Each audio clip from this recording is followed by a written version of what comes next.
Pecos Bill Gets a Wife. Adapted by Becky Henry. Illustrated by Bruce Day.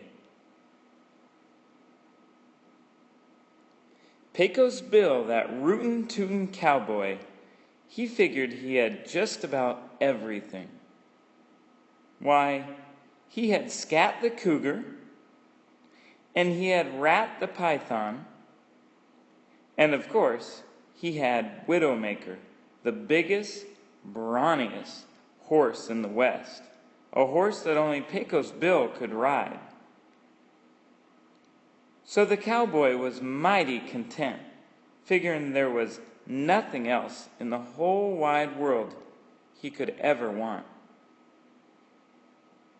But one day, Pecos Bill was moseying down the river trail and old Widowmaker's back. He was taking it kind of slow and easy, about 60 miles an hour, when all of a sudden something stopped him right in his tracks.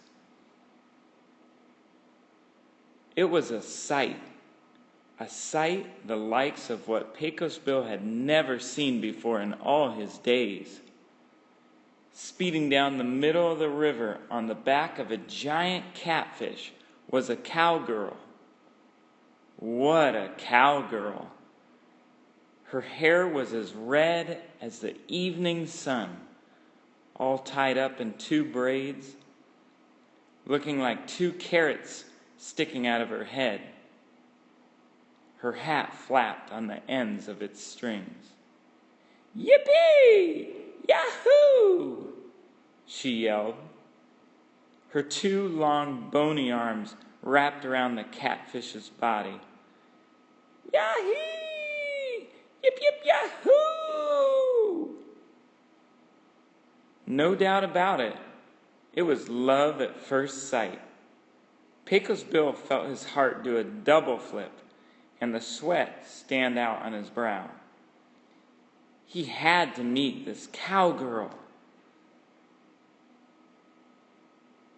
Even while he watched, the catfish took a wild leap and landed on the bank, gasping for breath.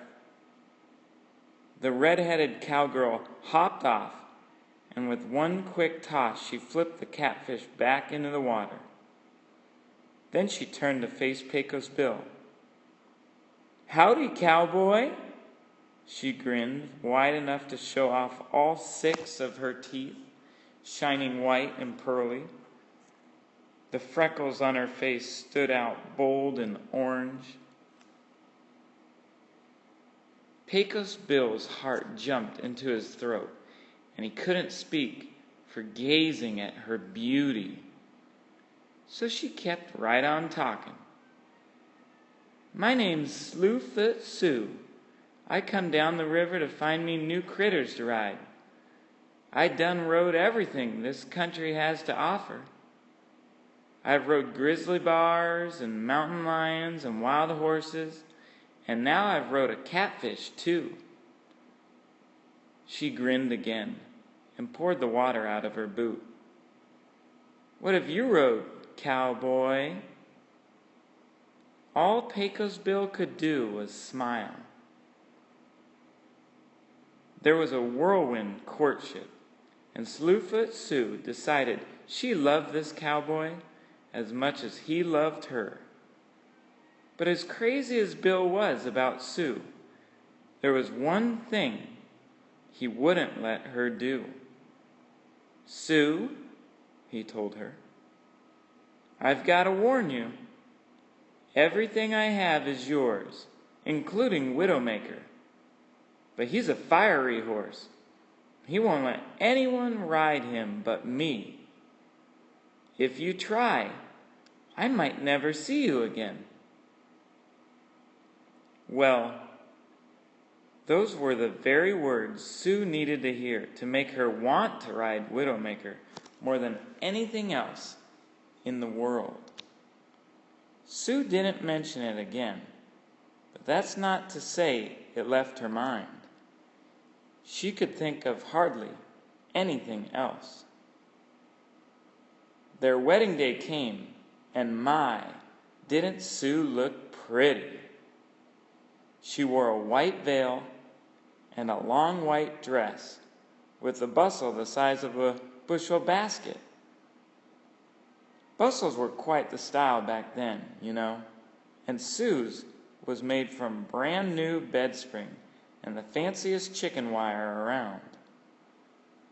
There never was a happier man than Pecos Bill on his wedding day. Well, no sooner had they said, "I do," and the preacher pronounced his blessing, than Slue-Foot Sue hollered, "Yahoo!" She raced outside quicker than a jackrabbit and hopped on Widowmaker's back. That was one surprised horse. And that was one surprised bride. Widowmaker bucked hard, and Slue-Foot Sue's second Yahoo faded off into the distance as she disappeared from sight behind the clouds. They all stood watching, Bill, the preacher, and all the cowboys, their mouths hanging wide open. "We might never see her again," Pecos Bill muttered. "I warned her." Well, rumor had it that Sue had to duck her head to keep it from hitting the moon. But whatever happened, she appeared again that evening, falling right out of the sky. She would have landed with only a few bruises, except for the bustle she was wearing. Instead of landing, Sue bounced. Sue bounced up until she was out of sight in the sky again. When she came back down, she bounced again. This could have gone on for days and even weeks, but finally, Pecos Bill decided he had enough. He figured his new bride probably had too, so he pulled out his lariat and waited. The next time Sue bounced, Bill lassoed her and brought her down. If it hadn't been for his strong muscles, she would have bounced again. But she stayed. She was a little dizzy and bruised, but otherwise she was fine. From what I hear, Pecos Bill and Slue-Foot Sue had a right happy life together as husband and wife.